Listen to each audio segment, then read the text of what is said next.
She's exactly what I need.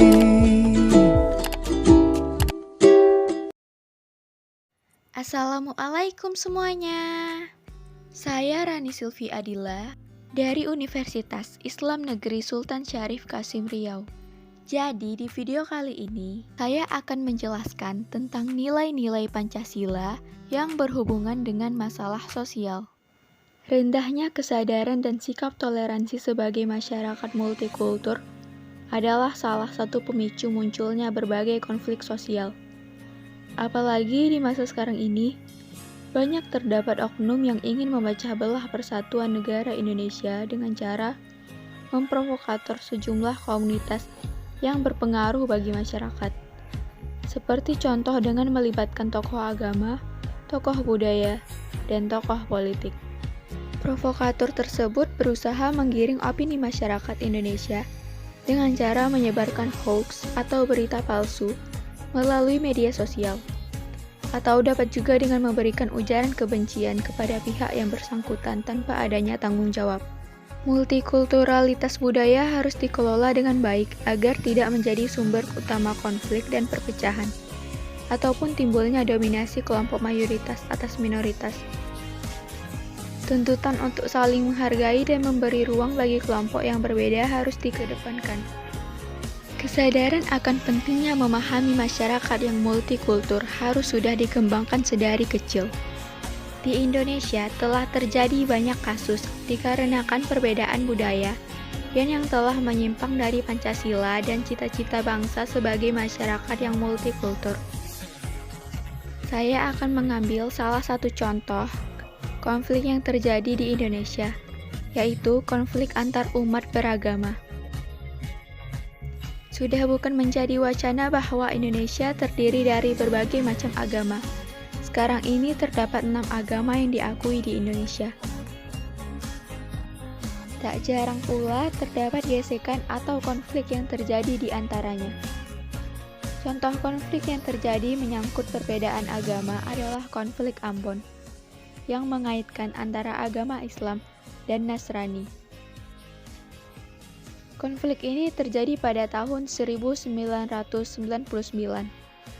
Konflik tersebut dipicu karena kasus pemalakan yang dilakukan oleh 2 orang Muslim kepada seorang Nasrani di Ambon. Konflik tersebut semakin menyebar karena isu-isu yang semakin berkembang, yang mengakibatkan terbakarnya amarah kedua belah pihak, sehingga menyebabkan 12 orang tewas dan ratusan orang luka-luka.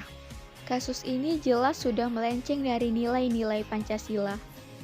Pada sila pertama, yaitu ketuhanan yang Maha Esa, masyarakat Indonesia adalah masyarakat yang beragama. Tentu saja mereka percaya kepada Tuhan, dan setiap ajaran yang diajarkan tentu saja mengarah kepada kebaikan. Kasus di atas merupakan contoh kasus yang sangat tidak etis. Kenapa? Karena memala adalah perbuatan yang sudah melanggar dari ajaran agama yang dianutnya, atau suatu bentuk ketidaktaatan kepada ajaran agamanya. Pada sila kedua, kemanusiaan yang adil dan beradab. Kasus ini menyimpang dari sila kedua karena merupakan suatu tindakan yang tidak manusiawi dan sangat merugikan orang lain, terutama korban. Pada sila ketiga, yaitu persatuan Indonesia. Tentu saja kasus ini tidak sesuai dengan sila ketiga, di mana menjadi masyarakat yang berbeda kepercayaannya, kita seharusnya menjunjung tinggi kerukunan dan kedamaian, saling membantu dan hidup bergotong royong. Juga, sikap yang harus dilakukan ketika kita mendapatkan isu tersebut adalah masyarakat seharusnya menjadi media penengah antara kedua belah pihak dan mencari akar permasalahan daripada membuat isu-isu yang memprovokator kedua belah pihak untuk berperang. Pada sila keempat, kerakyatan yang dipimpin oleh hikmat kebijaksanaan dalam permusyawaratan perwakilan. Sebagai masyarakat yang berpancasila, ketika terjadi perselisihan antar dua belah pihak, tidak seharusnya diselesaikan dengan kekerasan, sehingga hal tersebut menewaskan banyak orang yang tidak ada sangkut pautnya terhadap masalah utama. Hal ini tentunya sangat merugikan masyarakat dan keluarga korban khususnya. Seharusnya masalah ini dapat diselesaikan dengan cara baik dan tidak main hakim sendiri. Pada sila kelima, keadilan sosial bagi seluruh rakyat Indonesia. Pada sila kelima ini, hukum di Indonesia seharusnya dapat berjalan dengan tegas. Pelaku seharusnya sudah mendapat konsekuensi dari awal sejak perbuatannya. Dan korban juga seharusnya mendapatkan perlindungan saat itu juga, sehingga masalah terselesaikan dengan baik, dan tidak ada isu-isu yang merugikan masyarakat sekitar.